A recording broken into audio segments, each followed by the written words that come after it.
Now the question he asked me was in the nature of an inquiry of a person who wants to find out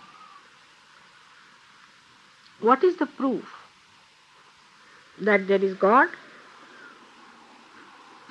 How are we to convince people what is God? That we have to achieve something as far as God is concerned. How are we to convince them that we have got all these centers within us and that you have to achieve that realization? Then also, how are we to prove to others that you have achieved your realization?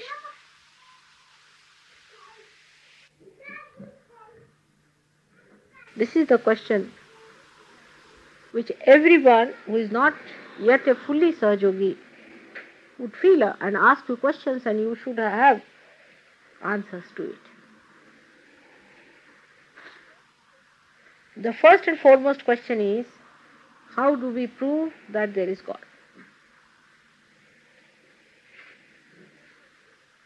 Because you assume that there is God, because somebody has said there is God. Now, what are the ways of proving this, that there is God? So, we have to attack the question first from the reasoning point of view, that we should be able to tell people that there is God through reason, not through experiencing, because they have to be prepared for it. There will be many who really do not believe in God, but just out of fashion they are saying, all right, we accept, because they want to keep a peace and a compromise. But how you start about convincing them rationally? Perhaps I spoke in one of my lectures, if you have that. I don't know if you have got it. But we can prove it, the existence of God. You may call him God or nature or whatever it is, from many points of view. For example, in short, we can say there are many scientific things we cannot explain.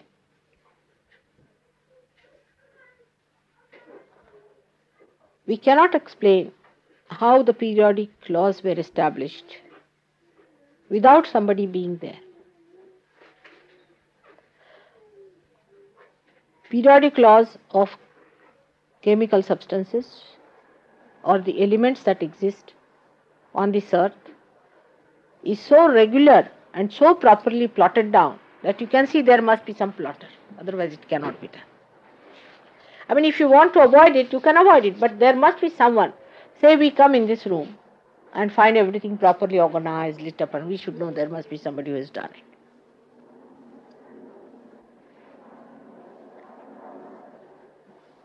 Then a very good example is given by a very good French biologist. He says that if you use law of chance, the law of chance states that if you have got 50 red pebbles and 50 white pebbles put in a jar, and if you shake that jar, it goes into a chaotic condition, and the distribution of these pebbles is in a chaotic way. To bring them back to their normal condition of having the red on one side and the white on the other side, you go on shaking it as many times as you like. And they have found out that there's minimum of minimum, so many times it has to be done. Otherwise it cannot be worked out. This is all done by chance. You see, by chance when it has to come to normal condition. How many chances you have to take? There's a certain amount of a formula. Something raised to power n, call it n. So, as a biologist, he tried to calculate that if matter has to become living, then to get to that density, how many years are required? By the law of chance, to bring forth a living cell, one cell. And he found out that billions and billions and billions of years, if this law of chance works out, then only one unicellular animal can be created. But in this short time, from when the earth seceded from the sun and then cooled down, and then life came into being, then human beings were created who are very complicated. It is such a short time compared to that time which is required by chance that he has proved mathematically that it is an impossibility, it cannot happen. It is that fantastic. This is a scientific, very good proof of a biologist, that there is somebody, a juggler, who is doing that job. You may call him God, you may call him nature, whatever it is, but the nature thinks. People like Jung have proved the existence of collective consciousness, the existence of unconscious, which gives us dreams through which we get universal symbols all over the world, whether we are in India or in England or anywhere. The symbols are the same, and he has done experiments with thousands of people. On the medical science also one can say, as you know, that one of the arguments we put in for is that acetylcholine and adrenaline, which are two chemicals, when they are in the body, human body, they act very arbitrarily. Means they have to augment, mean to contract or to relax. Those who relax must relax, and those who have to contract must contract. But those who are supposed to be contracting relax, while those who are supposed to be relaxing contract. So they have not been able to explain, and they have written, all of the doctors, they say that the mode of conduct of these chemicals in the body one cannot say. Another thing is that one of the very, very important arguments that people have given is this, that supposing a foreign body goes inside the human body, then always the tendency is to throw it out as soon as possible. Supposing something goes into your throat, you will cough out. Something goes in the blood, they will try to throw it away. That's the system it is. But when the fetus is formed in the body, then not only it is kept there, it is nurtured, looked after, and thrown out at the right times. How can you explain that? There are 1,001 explanations people have tried to give, but none of them are satisfactory. Then this earth is spinning with such a speed, and we are kept glued to this earth, we never even feel the speed. And so many things like that people have been able to say, and so many scientists have felt that there is some force which is beyond us, which is very dynamic, which acts in such dynamic ways that we cannot explain. So we come to a point where we tell people that there is some force which we have to discover. Now, then as Sahaja Yogis, you can say that this hankering to seek, after a certain level of evolution, because some people do not have at all seeking, you know that. They are just seeking food to eat just like animals. Some people are seeking power. Some people are seeking money also. But there are so many people who are seeking something beyond. This seeking has come to us. And this seeking that has come to us has led us to some sort of a path by which we should find out. Now you have seen with your naked eyes a Kundalini rising at my feet. You have seen the pulsation of the Kundalini taking place. That nobody can do. There is no mesmerism, nothing. When the Kundalini rises with the stethoscope, you can feel the rising of the Kundalini. With the rising of Kundalini, you have known that we have cured people of different diseases. Even a person who was just dying, whom doctor had decided that they are dead and to be buried very soon, have been cured. And it is so dynamic, the dynamism I'll tell you, it's so dynamic. Like we can take the case of, say, his brother. That he was so very sick and they said he has got blood cancer, he's going to die within 8 days. I mean, he just told me this, that's all. And he's cured. Today Linda told me that her mother was always angry with Peter. Where is she gone? Where is she? Linda?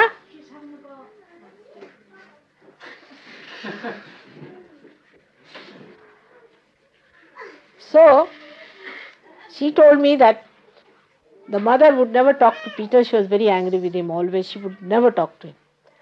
But she told me all these things. And suddenly she found that now she's become very good and congenial and nice and talking. You have seen such transformations coming among many, many, many people. How people are changing, transforming. This is absolutely dynamic. You cannot do it.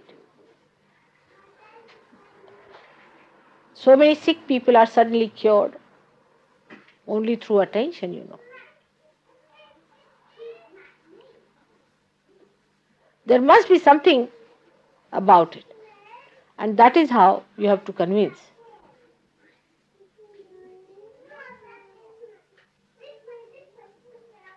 People about Sahaja. But after getting realization, you just see the Kundalini, you see the rising of the Kundalini, you also feel the vibrating force of Kundalini. You also see how you got cured, how you got out of your problems, how you were in trouble, what problems you had. You had seen all these things. And these things happened to you also. Some of you were drug addicts, some of you were suffering from some mental troubles, some were having physical problems. All these, you see, are cured and you are much better people now. This has happened to you very easily, without much effort being put into it. It is not possible to get rid of these things easily. Definitely you can raise the Kundalini, you can feel the Kundalini. You know for definite that when you say that person has got his left Swadhisthana or anything, everybody says the same and you are sure of it. It is not possible for everyone to say the same thing, even the children saying the same thing about a person, and he says also it is verified. So, part of it comes to you in complete proof that there is something about it.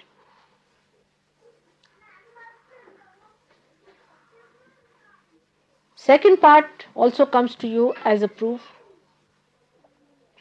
because now you know there are vibrations flowing into it. There's no jugglery about it.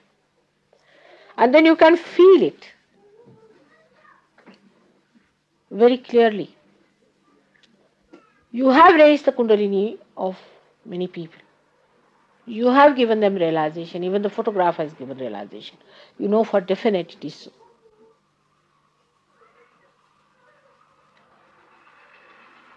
And also you know that if you want to ask any fundamental questions, you get answer as a great flow of vibrations. So when you ask the question, Linda, come along.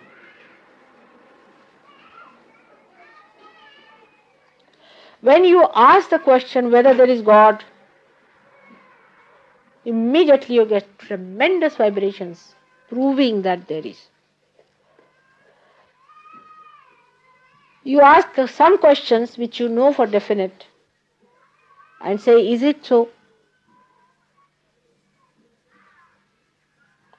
And you know that it is not so. Definitely, you do not get any vibrations. That's how relatively you know when do you get vibrations, when you don't get vibrations. If you ask a very big fundamental question, you get vibrations of a very strong nature. But in ordinary things you might get a little. So it proves that the vibrations speak to you as vibrations. This should prove that there is God because you have asked on vibrations and you have found that there are vibrations. And that there is God.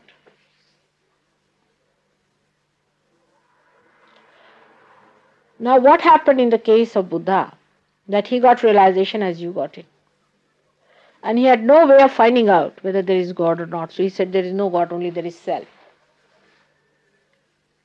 But you have gone beyond it. So if you find 70% of the proof through your own experiencing it and raising of the Kundalini and all that, then the 30%, whatever it is to be ascertained through the vibrations. And when you ascertain it through the vibrations, for example, I say this is hot. How do I know? By feeling it itself, it is hot. Now, anything that makes me hot is hot.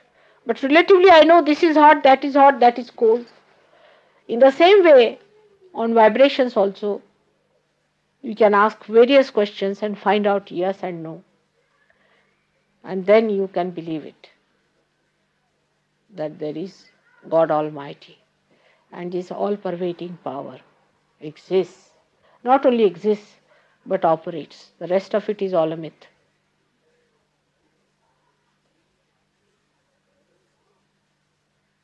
But when you rise in Sahaja, being Sahaja,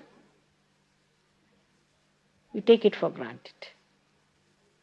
As we take everything for granted. All the trees growing, the mango tree giving a mango, guava tree only gives guavas. We never try to find out how in one little seed so much is built in, so much is programmed. We take it for granted, all these great miracles of the world. In the same way, we take this miracle also for granted. This is what Maya is, that it makes everything look so simple and straight. And you just start taking it for granted. Then you have to understand that it is not to be taken for granted.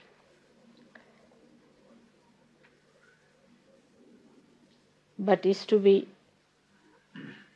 very much respected, worshipped and accepted. The amount of preparation you have, the amount of strength you have, that is the amount of truth you are going to get. Truth also weighs you very clearly whether you can receive it or not. There is no diplomacy that can work this out. No cheating, nothing. Truth knows how far you are. The more you become stronger, the more the truth manifests through you and you receive the truth. Just now, some of you are still little babies of 3 months and 4 months and something like that.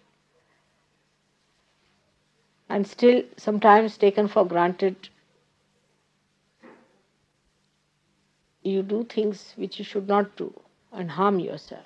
It's only a question of harming yourself, not harming me or harming Sahaja Yoga, which cannot be harmed, but you harm yourself. So one has to be very careful and should understand the laws and regulations as Gavin had read the last time, the statutes of God's laws. You must understand how it works. You cannot take law into your hands by taking it for granted. Law operates and it knows everything. It is a law of love. That's why it allows you to make little mistakes to learn. But it will not protect you when you start saying that, all right, I want to do it on my own. All right, it says, all right, go ahead. So one has to know that this law operates not blindly, lovingly.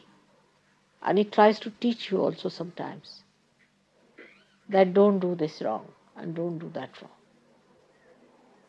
But when it comes to real punishment, the punishment is that this law leaves you alone. It just lets you go. The attention recedes. That's the worst thing that can happen to anyone. That you are not in the attention of God is the worst thing. So even if you make mistakes, doesn't matter. Pray for the attention of God always. Because the attention of God is the law of love. You cannot cheat it. Everything is known. Every word you say is known. Every word you don't say is known. Every thought that comes in you is known. So purify yourself with love, understanding. Try to purify and tell yourself that I have to purify myself as much as possible. With purification only you will have the proper strength. If you are not purified, then there won't be any strength for you to bear the truth. Once you bear the truth, your own life will convince people that you are divine. Your face will convince people. Everything that you do will convince people that you are divine. And whatever you say, people will know it is coming through divine force.